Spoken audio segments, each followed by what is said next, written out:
So this is an oral history interview for the Echoes of the Decade project for the Culture Division of Donegal County Council. Today is the 17th of November 2020. My name is Regina Fitzpatrick, and today I'm speaking with Jimmy McGill. And we're recording our interview on the phone because of the COVID-19 restrictions. We can't, unfortunately, meet up in person. So, Jimmy, thanks a million for giving me some of your time this morning. I really No, appreciate it. that's okay. So, I suppose just to start off with, Jimmy, can you tell me what year you were born? Pardon? What year were you born, Jimmy? I was born 1935. 1935. And where were you born and raised? I was born here in an old house. This house we're in now, it was built in 1935. My father, he was a stonemason. And there's an old house up behind here where there were two old people, old aunts, living. But I was born up there. But that house is, well, it's still standing there, but a different roof on it now. Yes. It was a thatched house that time. Okay. But I came down here and I was only probably about 6 months, came to live in the new house. Great. And my father went to America after the Troubles, and he spent I think he went over there in 1923 or 24, around about them years, and he came back in 1932. That's the time of the Depression in America and everywhere. And he was living up there with the old people, his old aunts up there, and then that's 1932. He came back. He was married in America. My mother was from Glenties area, that's about 8 or 9 miles away from here, and we were here and grew up here. And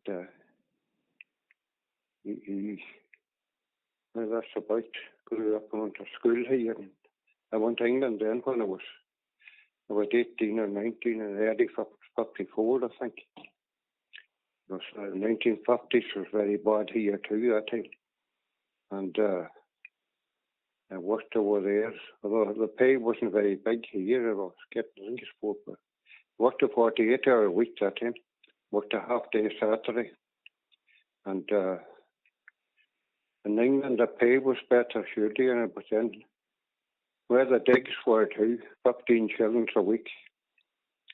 And the money was better. I stayed there, was there over and back in most of the 50s to England. And that's here since. Oh my God. And is the town's land that you're in, or what's the name of the area you're living in? Aighe, Aighe, it's a town land. And now our town's about 2 miles from here. Okay. Kerrybegs is about 8 miles from here. Okay. And your father was from Aighe originally? He was. Yeah. And would you know around what year he was born? Pardon? Around what year would your father have been born? Do you know? He was born 1893. 1893. My goodness. And what do you know much about his life growing up there, Jimmy? Would you have heard any stories from him about what it was like growing up around there when he was young? Oh, I think, times were bad, I would think. Anyway, I think he said the times were very bad that time. He worked, and his father was a stonemason too. He was the building of the church and all that, and listening. But my father wasn't too young for that, 1903. And they were out and they went different places, but they were out in Ardmore Island building. And Loch Derg, a lot of them buildings, stone buildings in Loch Derg. My grandfather was at that, and I think my father was with him probably at them times. And what was your grandfather's name? Charles McGill. Charles McGill. He was living up in McGill. He married a woman up there. She was Caribbean, but he was a stonemason too. He was working on a lot of buildings and travelled a good bit with the buildings. All around Donegal, would it have been? Around Donegal and different places out in Ardmore Island. It's that my father's brother John that died in the First World War. He was with him because he was older. And then I don't know, was he conscripted or not? We're not 100% sure of that now. Did he join himself or not? Okay. That took, but he never was talked about here because he was fighting. Medals are here, all right. Died for his country, 1914-18. My father never spoke about him. Well, nobody else did, but anyone that fought in the First World War. And why do you think that your father might not have spoken about him, Jimmy? I don't know, just because he was fighting for England. And that's I think that's the only reason I can think of. Nobody spoke about them at that time. That went to join the British Army anyway, they didn't talk about them. But there are a good few around here that died in the First World War. Neighbours around here too that I heard of. And they wouldn't have been commemorated or anything like that afterwards? No, they wouldn't even. He didn't. I never heard them talking about John at all. But his body wasn't got either that time. And do you know the circumstances in which he died? Pardon? Do you know anything about how he died during the war? Well, he died the first day of the Somme. And there were thousands killed that day, I think. 1916. No, I don't know why he was killed in the trenches or not. The soldiers that time got a shilling a week, a shilling a day, I should say, and miners went over there and they got more money than the soldiers were getting. Right, miners. But that. Wow. Gosh. That's the way it is. Yeah, and he just was he a younger brother of your father's? Were you saying? No, he was older He was than my older. father. John was older. Yeah. So, Gosh. I don't know when he joined. I don't know right when he joined either. Was he long in the war at the time or not? But there were thousands killed that day, the Battle of the Somme. It was a real massacre. Yeah.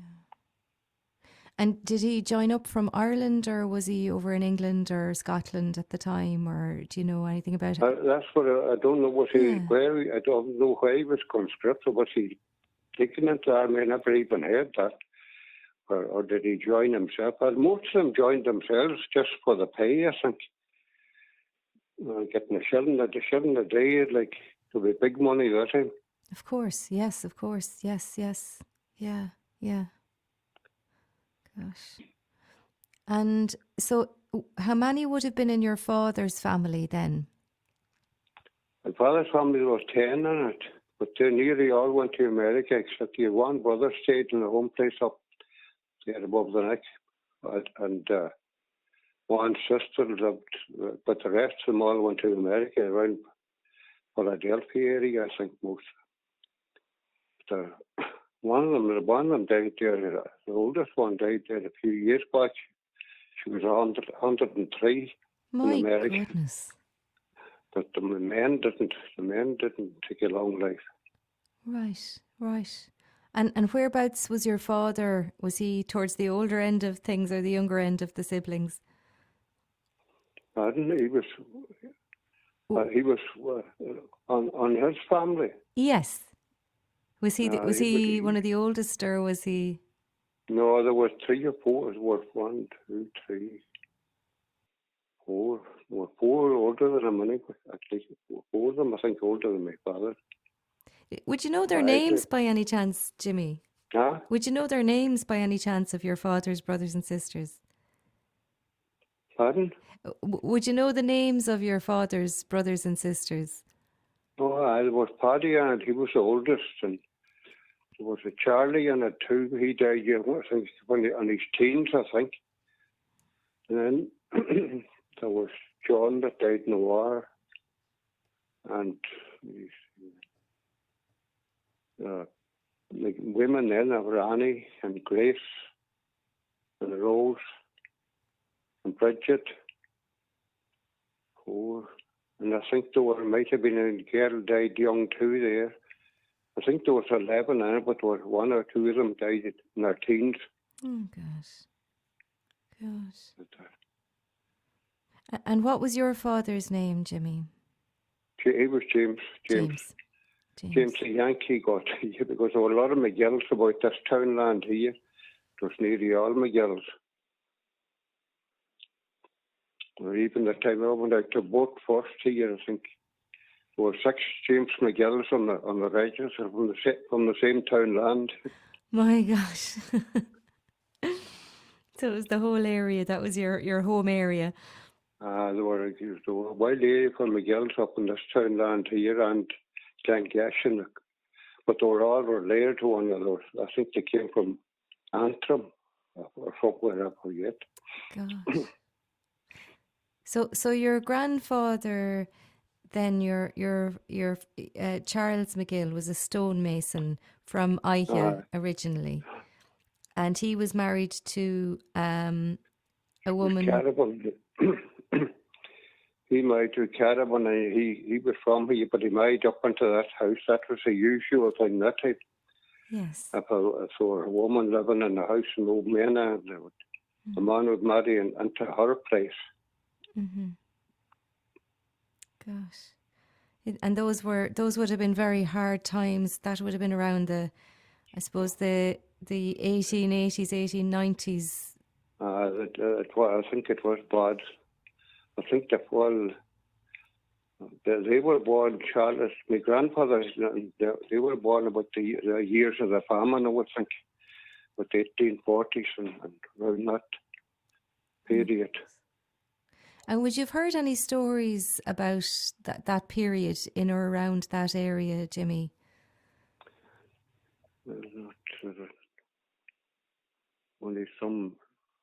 Only what I heard the man, it was all hardships I thought you would hear about. But I think the famine didn't do much damage around here. The big flu that came after the First World War killed more people. 1918, the big flu. The Spanish flu, did that... Because the soldiers, they blamed the soldiers coming back from the First World War that they carried the flu with them. Because I know that in the trenches there in the First World War, the British and Americans made them chew tobacco to keep away the flu. And nearly everybody, including my father and them that came around about that, men about that age, they all chewed tobacco and smoked the pipe. And a lot of old women smoked the pipe too. I remember some of them, even myself, still smoking the old clay pipe. But it didn't seem to do any harm to them because most of them lived to be a good age. Yes. And what would they smoke in the pipe? Would it be tobacco? Huh? Tobacco they would have smoked in the pipes, the clay pipes? Oh, tobacco. Mm-hmm. The cigarettes, don't know what the cigarettes are too much. It was all tobacco. Was snuff a thing around there? Would people have taken snuff? Oh, the snuff was a big thing.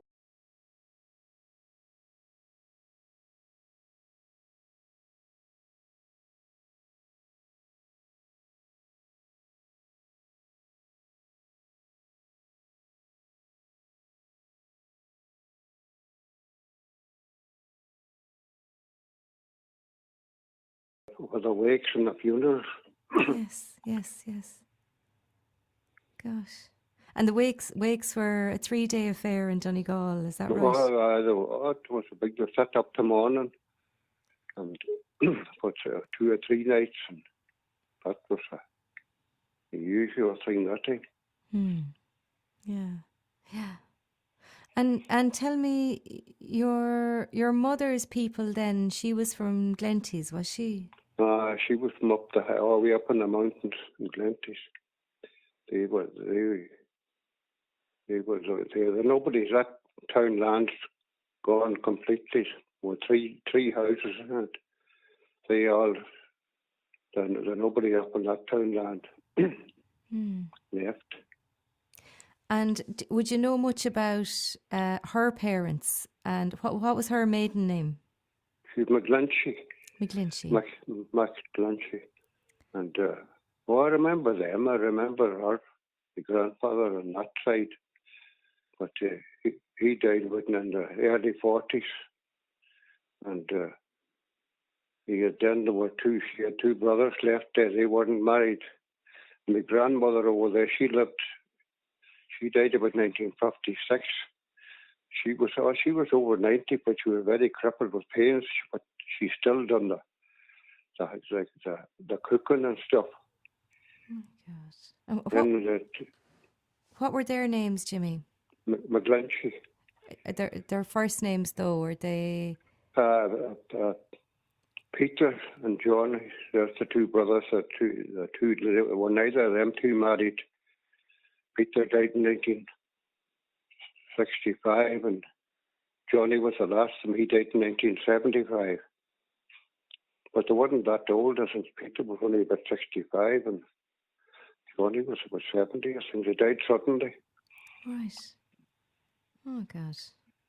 And what line of work would your mother's father have been in? Was he a farmer or was he? No, just farming. Farmer, yeah. So it's a very wild area where they were living in, but there are a lot of mountain land. But a lot of farming. They didn't work anywhere out. So they would have a long ways to go to get, because they were 2 miles from the nearest house. So they were right up in the hills, like you were saying, yeah. Yeah. And would you know much about your mother's childhood and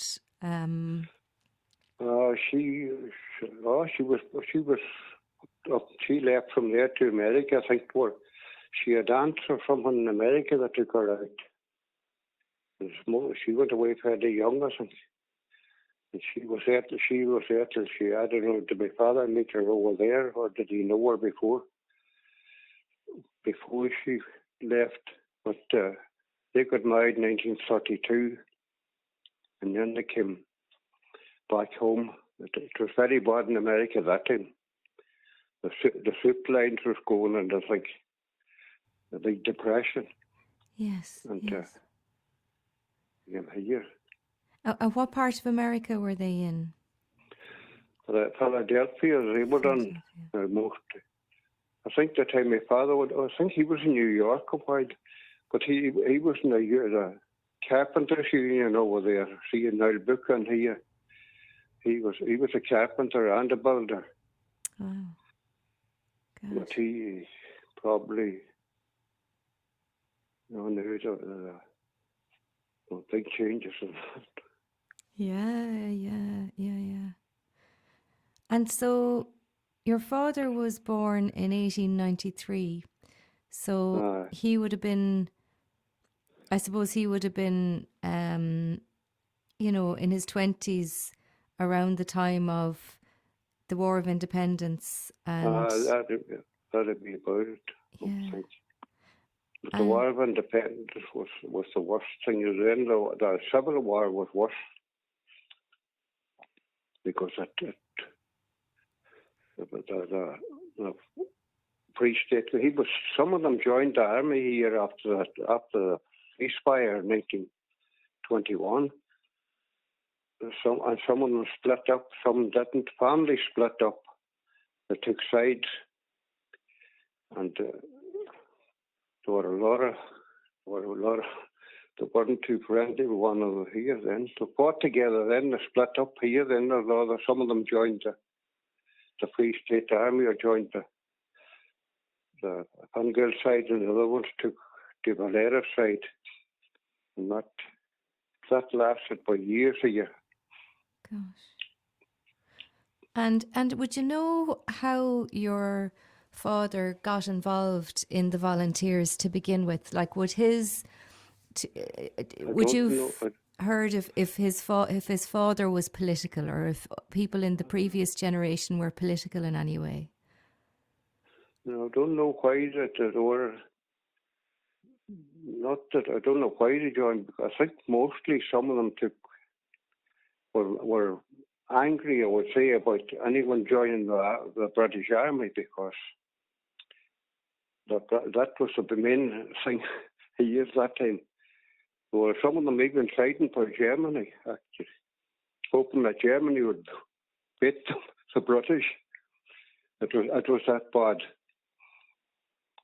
But no, I think that Yeah, it was yeah, kind of a reaction to Irish people joining the British Army.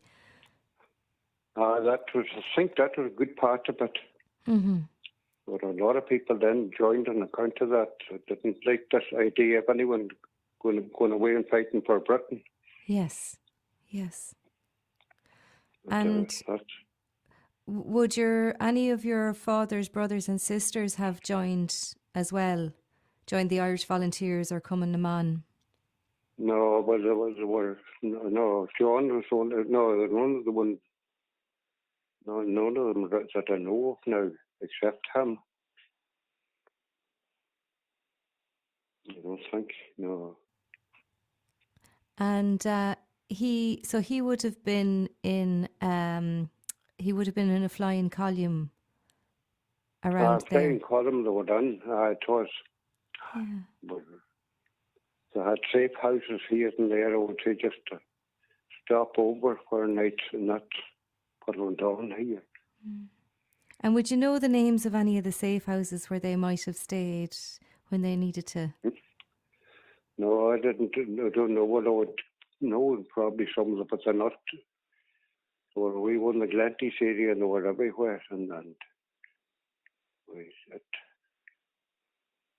there were people there. I would say we Paddy McGill that was a teacher. He wrote a lot about that stuff, because he came up. I remember him coming. He was our teacher, and he done a lot of writing about things like that, because he used to come up here to me. I remember him here, interviewing him here about the Kilrain ambush and all this stuff, and he used to draw that down.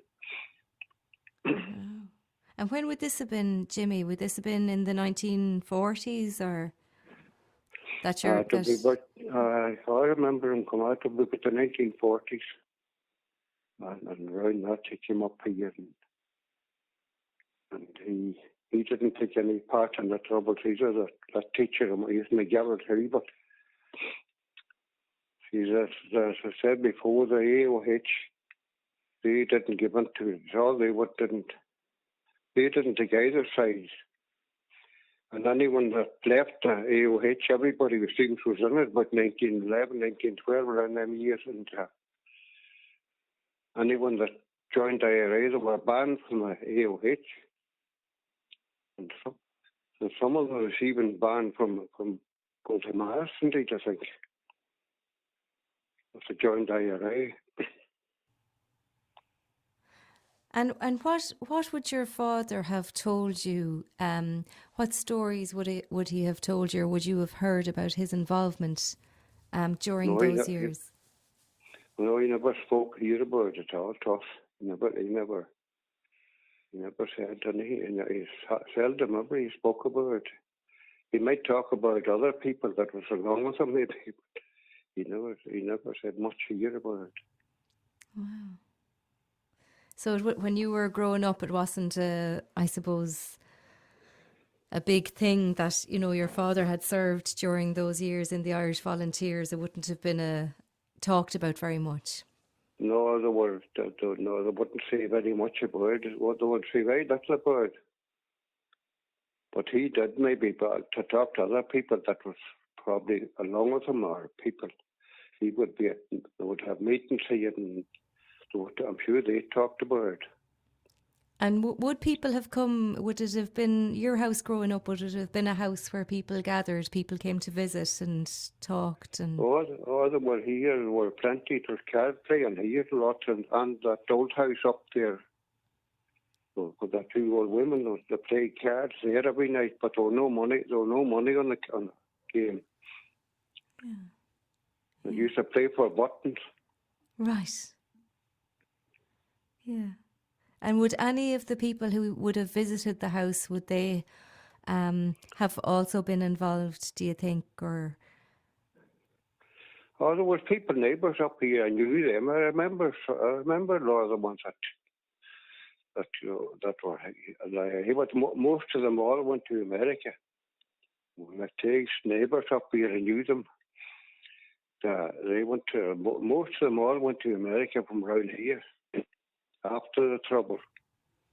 After the War of Independence, was it, or? After that War of Independence. And would would this have been before the Civil War they went, or after it? They went during the Civil War, and because the idea was that some of them joined the army here after the truce, and then when the government got in here, then they were out after them crowd. Then the Irish army at the time were out after the IRA, and the government came in 1922, I think, and they killed more IRA men than the Black-and-Tans did. And would during the War of Independence would the Black-and-Tans have been very active around that area? Or they were active. They were very active around here, but they went round to houses and everything. But these men, they were on the run and they weren't in their own houses, and they were opposed to the Tans. I remember one. I knew one man was in the Tans. He was living in the Aighe. He worked in the county council for a while. They called him the Black-and-Tan. And he was in the Black-and-Tans? He was the British. They were Protestants, but he was in the Tans. But there were no ill feeling to him. Nothing. I remember him well. Oh my gosh! And would people have known he was in the Black-and-Tans? Oh, I did. No one else that people knew it, but the war was over that time, and that would be in the late 40s, and so I remember him well. I worked beside him I was in the council for a while at the time that it was the 1950s, early 50s, and he was on the same job. My gosh! And what was his name, Jimmy? Huh? What was his name? He was Baskin. Baskin was his surname. But the word Baskin, that surname and now. See, around here they were big Protestant and parts of Donegal there were a lot, Rossnowland down, but they were mostly Presbyterians. And any of them that I was talking to in later years, they maintained they were the first IRA men. Men of 1798, when they were all hanged by the British. They started the war that time, a war for independence, Young Ireland, they called them. But parts of Donegal mostly Presbyterians way down the road end, and they claimed they were the first Irishmen, Young Irelanders, they called them. There were a song made about that crowd that I know. Henry Joy McCracken, Wolf Tone, Robert Emmett, and them. They were really the first IRA. But the Irish at the time, I don't think helped them enough. They didn't trust them. but they were all hanged. And so around Aighe and Ardra, would there have been a large Protestant population around that area? Well, parts went down Lotus Point. The plantation of Ulster took part in 1616. Then Lotus Point, that's just down at the bay here, a couple of miles down the road. The plantation of Lotus Point took part of it, 1619. And that left a lot. But the way on the mountain from here and first or actually fairly mountain here too. From here we went to Glencolmkillis, Almond, we get no Protestants in that area. They generally got the good land or fairly good land. But no, there were no animosities. There was a lot good to get together, the Protestants and the Catholics. And so there was a good relationship, you know. There was. See, the Protestants were cut off from the north. That was their main homeland, I suppose. And when they divided, left, and Donegal was left out because they put the whole of Donegal in. The Catholics then would have a majority in the north, and that wouldn't work. Hmm. And who would have been the big landlords around that area? The Murray Stewart was owned the whole pie, but then the other people, he had a sublet out to other tenants, or a big place above the neck here, about a mile or two up in the valley. Well, a man by the name of Martin there, he had it rented from the landlord. I think he gives it there in a book. He had a big area up there, but he was very good. He was Scotch, but I think he was very good to the workers up there. But there were a lot of people working for him, and the farming he was on it. He had about 1,000 acres there or more. My goodness. And would he have been there during famine times or a bit later, do you think?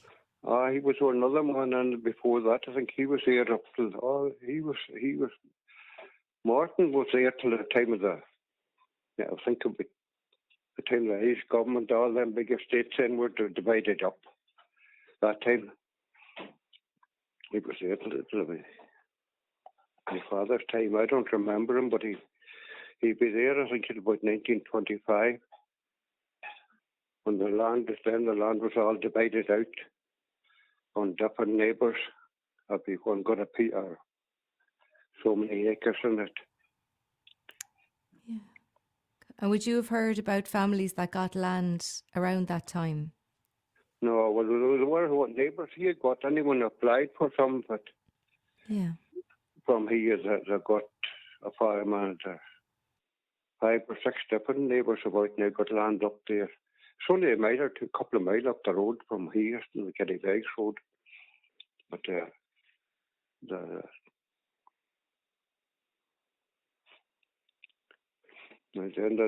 farms is divided, but I think about 17, beginning of the 1800s. The farms were really made. The squaring, they called it. Oh, right. Because they had the old ditches here that was going everywhere, kind of round, and that 1857 was a neighbour here. He went round with stones to mark out the new farms, and what they called the squaring, but the ditches were running straight. Gosh, the squaring of the land.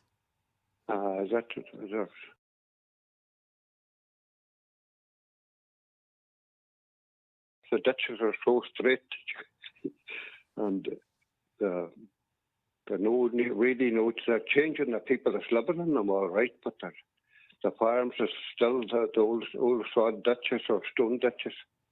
They're still all over the place. And that's from 1857? 1857, one done it. I forget what his name is. A book here gives it. Now is that? But he divided the land, and he was very accurate because the acres was more or less the same as what he put down at the time. Oh my gosh. And would that area, Jimmy, would that area have been predominantly farming area, or would there have been people, I suppose, would there have been fishermen near there as well? Or what was the main, I suppose, income or industry around that area? To be sheep farming mostly, there's a lot of mountains around here. Everyone would have a few acres down on the low down here. Maybe some of them are very small farms. Because the farms, the people themselves divided them up on families. There could have been a big farm and then it divided out maybe two brothers, and that left very, very narrow farms. And it wouldn't only feed about 2 cows, probably was most of them. But they went back into some of them have big farms here, and they were mostly mountain. And would there be commonage around there? There's commonage the way over there because the town land beside us. We have a farm next door, so the town land are common.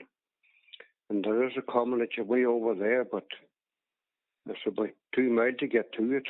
And there's nearly nobody from this area having animals in it. It's too far away, and they couldn't keep them in it anyway.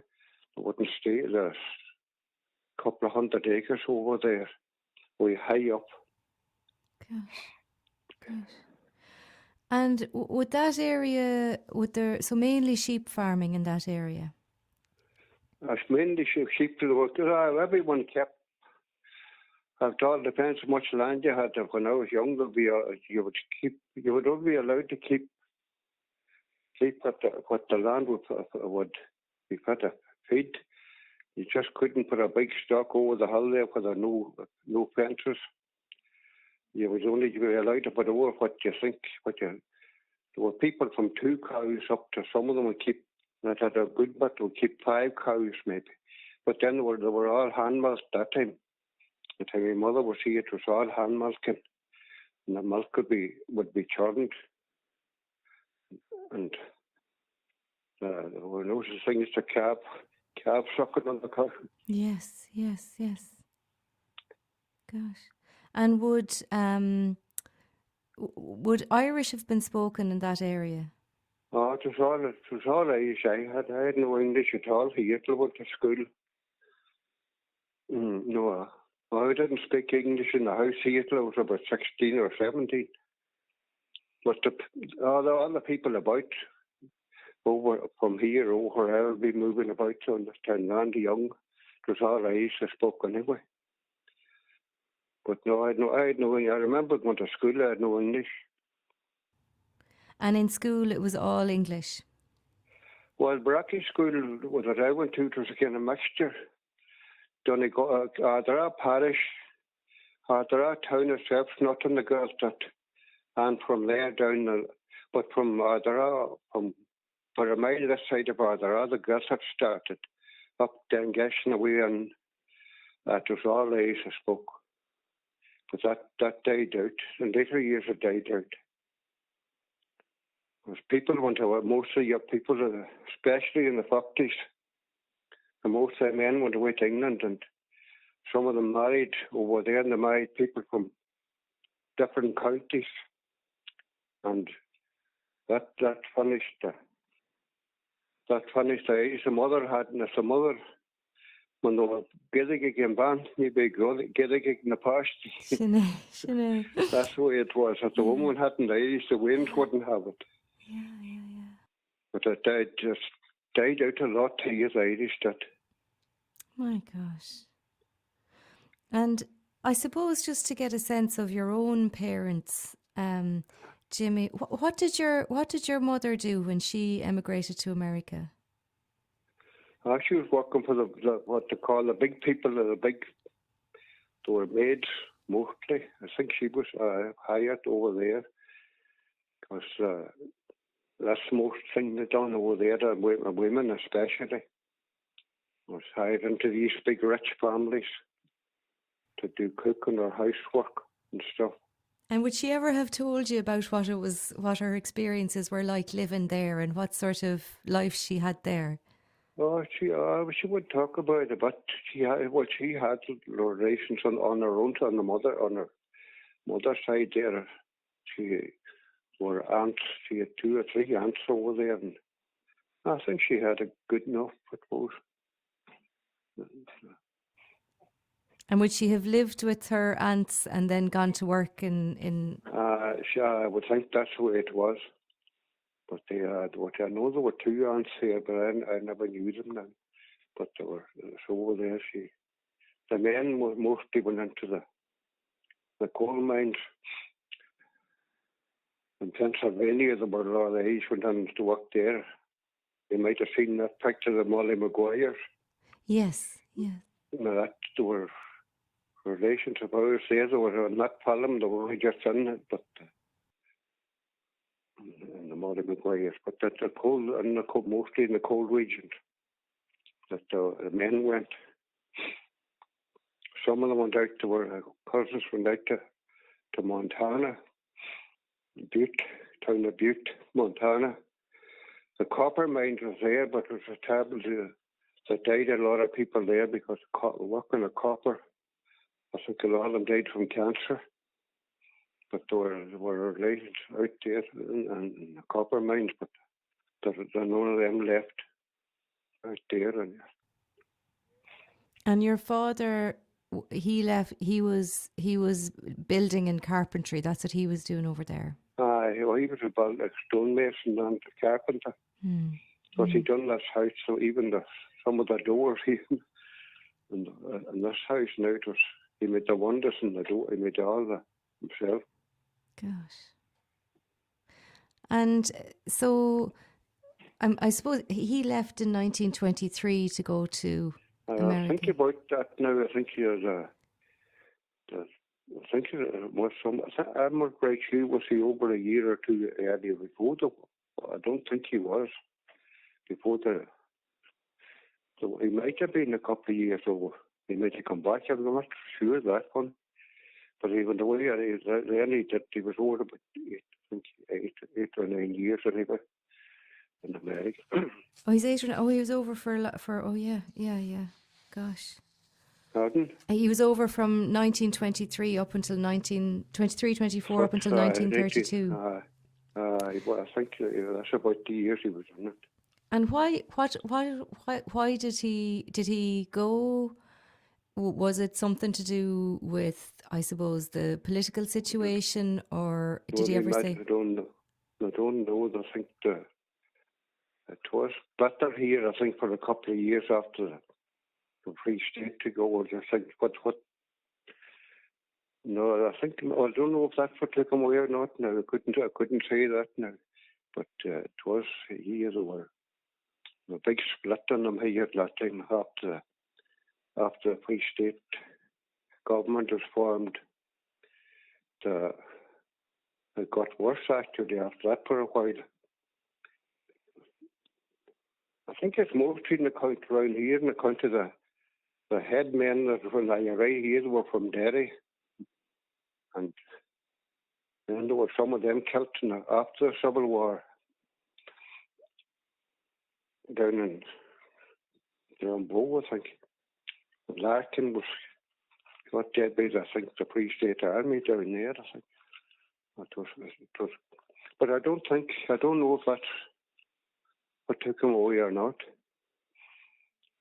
See, his sister, and he had a brother in America too, Ed. I forgot it. He was older, I think. He was in America, and his sister, 2 of his sisters over there. Probably that's mostly why he went. Yes. And would he have been on the Free State side of things after the treaty? No, he wouldn't. He wasn't. The Free State. No, they didn't give in to the Free State at all here. And I think mostly in the country, the northern crowd been fighting here. And when they cut off the north. He cut the Donegal up, left Donegal out of the Ulster and things. I think, he wouldn't be anyway. Yeah. They thought that they should have carried on the fighting instead of. So he would have been. Nothing against Michael Collins and the like of that. But then when they were only had them chat about it, he shouldn't have been sent over there that time to Lloyd George. Because it's what they say, whether it's true or not. They give him plenty of drink and they got a woman for him and he signed all over, but I don't know if that's true or not. Yeah. And so your father would have been against the treaty? Yeah, they would. A lot of them around here would have been. Some of them weren't, but most of them were against. And so during those years of the Civil War, then that would have been, if they were against the treaty and against the Free State Army, that would have been a difficult time. Well, they were, and then the thing is put them mad. Most of the British supplied the Free State government here. The British supplied them with arms and stuff, and then they went out and the men they were fighting with. When they knew them all where they were too, and there were a lot of them kept by the Free State. I think it was 70 or 80. They kept more than the Tans did. And would you have heard much about raids that took place around there during the Civil War? Would you have heard much about raids that took place around there during the Civil War? I used to hear, I did hear about raids, but I didn't hear that much. The post were keeping quiet about it, but my father never did speak much about it anyway to us. He probably did when he got out to meetings and things. He would probably have spoke about it, but no, he didn't. He didn't say anything to us about except not even the ambush at Kilrain, but was wee Paddy that came up and took down that from him, but he probably told him a lot more. I don't know what. Yeah. And what would you have known about Kilrain? Can you tell me a little bit about that? That ambush, the picture of them for us here someplace. They were mostly neighbours here once. I all knew them all. I remember them myself, most of them men. And what were their names, or would you know? There were McTiggs in it and McGills, a couple of McGills in it, and there were Cars in it. McHugh. The names, I give Linda. Linda has a list of them up there, and the picture here. Well, the picture here now was only taken at the time of the end of the 1921. That's the time the thing stopped. It was taken, but the men were there. There were some of them in the ambush in Kilrain, and some of them weren't. That man I was saying that was in the British Army. He came back after 1919. He joined the IRA, Joe Gallagher.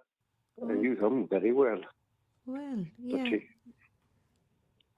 Tell me about him. What was his name, Joe? It was Joe Gallagher. Joe Gallagher. He lived from way in the wood of mountain here. But I remember others. I remember Tom Gavigan coming here. And he had a shake. He was shell shocked, but he lived for years. He had a rubber him well. And there was another man out here, cousin of my own too. But he was McGill. He was a postman here for a while in later years.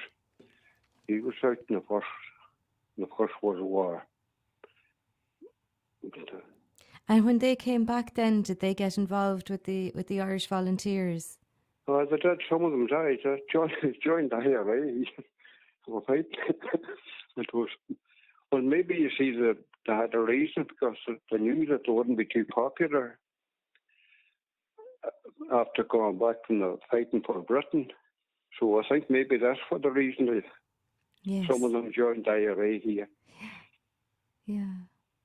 And so they came back, and then there was a company of the IRA in Ardra, and your father was in that company of the IRA, but he was in charge of a flying column.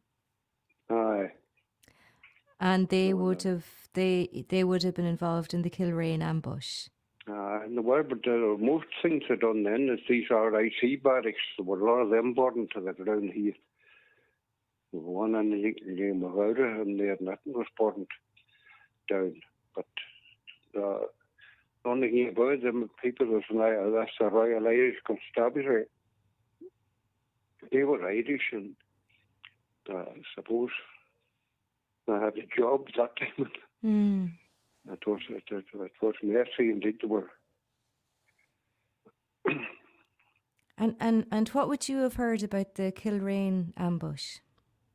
I know the only thing you know about it, or one of the towns shot in it. He died there over that Kilrain. McGill man that was wrong with my father, and he was injured, and my father stayed behind then because the rest of them to come way up into the mountains, and he stayed behind firing till they got away with him. John McGill, although he survived it, he went to America after that too. But yeah.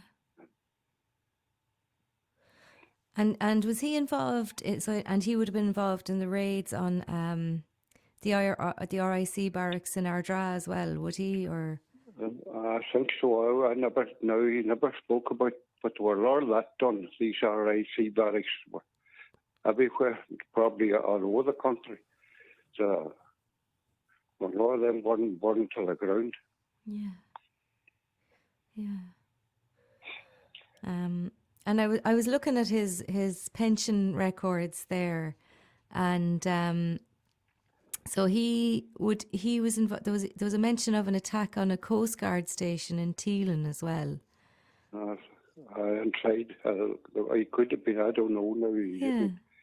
I didn't. He never really spoke here much about it. Yeah. But it's interesting that, and what you were saying about there was a lot of black and tans around, and there was a lot of raids, and all that was the main thing around Donegal, and a big part of Donegal raided them RIC because they were. And would you have heard the old people talking about what it was like to have the black and tans around, or what, houses that were, what sort of stories might you have heard about houses raided by the black and tans? Well, they went round, they did go round houses here, but they got no evidence of any kind. Some of the IRA men they did pull them up here and there, but they never got really any evidence. The towns didn't get any they don't go around the houses, but these men, you see, they weren't round about this area mostly. They were way a good bit from it. That's why the towns were looking in the wrong place for them, probably. Yes, yeah. And I suppose then the main political leaders at that time, I suppose Joe Sweeney would have been. Yeah. And would you've? They have that there. I give a lot of stuff to Free Party. The teacher give a lot of stuff up to London up here. Brilliant. Yeah, no, it's great to have it. It's great to have it all. No, Linda sent me on some of those. It was brilliant to be able to read about them and get a sense of what it was like around there. Yeah. I'm just thinking now, I've kept you for about an hour, Jimmy. I was wondering, just not to keep you too long, would you mind if I gave you a ring another morning to kind of ask you a few more questions? Well, that'd be okay. Okay, because it's a pity this thing's gone on, because you come down, like. I But know, I'd love it. Yeah, I know it's an awful shame because that would be the ideal scenario that we'd sit down together and. that does, because it's not.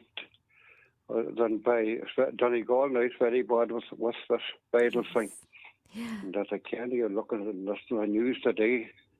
There's that I can't hospitals full. Oh God. And then it seems there's no end to it. Yeah, it's awful. It's awful. Yeah, yeah. Nah. It's Well, hopefully now this vaccine is not too far away.